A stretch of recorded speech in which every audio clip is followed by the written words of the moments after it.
Hello and welcome. This is Ved TheCulture, and today we are going to discuss about what is soul, what is the immortality, and what is rebirth. Well, most of the religion do not say about the rebirth, Mm, but in Hinduism there is something called as rebirth. I'm going to explain the science behind it, how it works. It's a very simple. What is soul? I will prove it how soul exists, and I will prove it how soul is immortal. Okay, so let's begin. First thing, mm, consider a human body. Oh, never mind, never mind. Don't consider a human body. Uh, See, according to science, this entire universe is made up of matter and energy. Do you agree? Yes. So even energy is actually can be converted into a matter, and matter can be converted into a energy, but that's a different part. So if we are talking about this dimension, in this particular dimension we are considering matter is not part of a energy but as a different thing. So let's consider there are matter and energy are two different things. Okay, so this entire universe is made up of matter and energy. Okay, keep that aside right now. Now let us focus on an example. Suppose you are in a hospital and you are watching a person who is about to die. He is going to die in like 5 minutes, and when you are watching that person, he is still alive.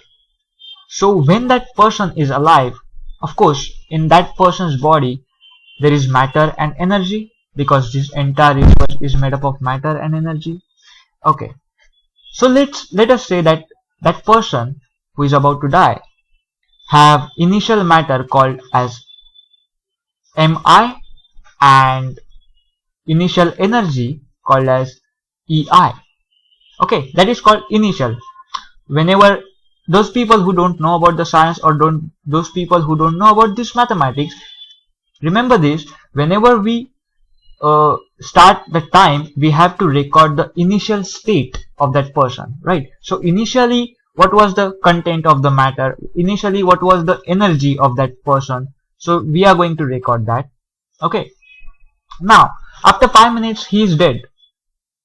So when he is dead, again there is a dead body, so something is present over there. So, and again this entire universe is made up of matter and energy. So let us say that final body have final mass and final matter and final energy. So let's say that final matter as Mf and final energy as Ef. Right? Now we have initial mass, or I mean initial matter, final matter, initial energy and final energy. These four things we have. So the person have died, so definitely there is something have happened, something changed. So what exactly changed? Do you think there is a change in a matter? Matter is, there are three states of matter: solid, liquid and gaseous. So is there any changes in matter? The answer is no.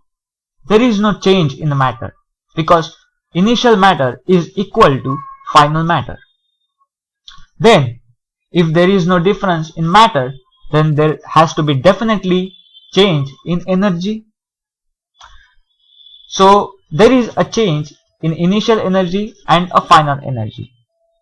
Let us say the difference between those two energies as delta E, as in mod of initial energy minus final energy. Now why am I taking mod?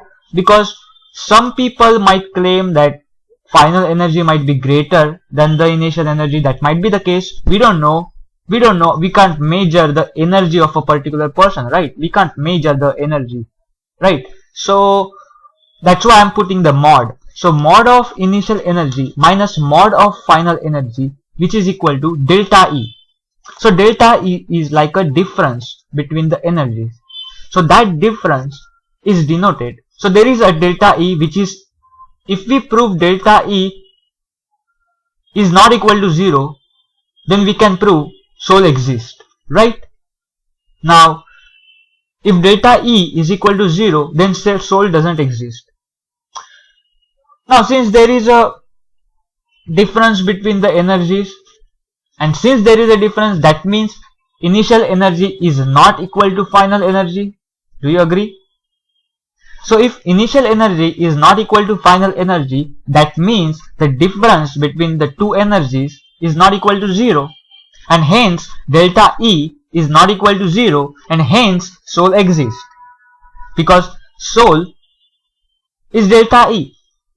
We just gave the name of that delta E as a soul.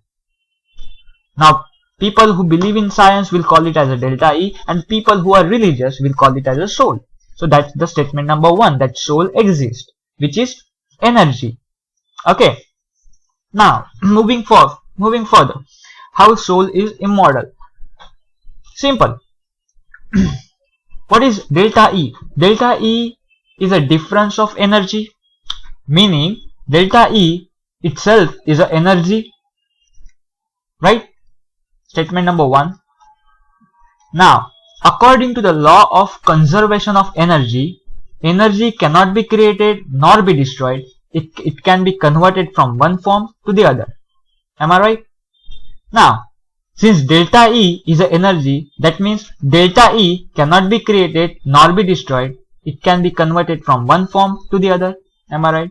And hence we proved soul cannot be created nor be destroyed. It can be converted from one form to the other. I just proved that soul cannot be created nor be destroyed. Okay, so this is an important statement.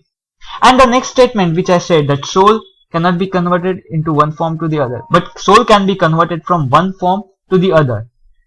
That statement I will discuss in a later thing about what is God, because that thing is related towards the God. But I am not going to discuss about that thing. I just proved how soul is there in a person's body and how soul is immortal. Okay, I think that's that. We will meet in the next video. Thank you very much. Like, subscribe, and please leave comments. If you have any doubts, you can ask it. Thank you very much. See you next time.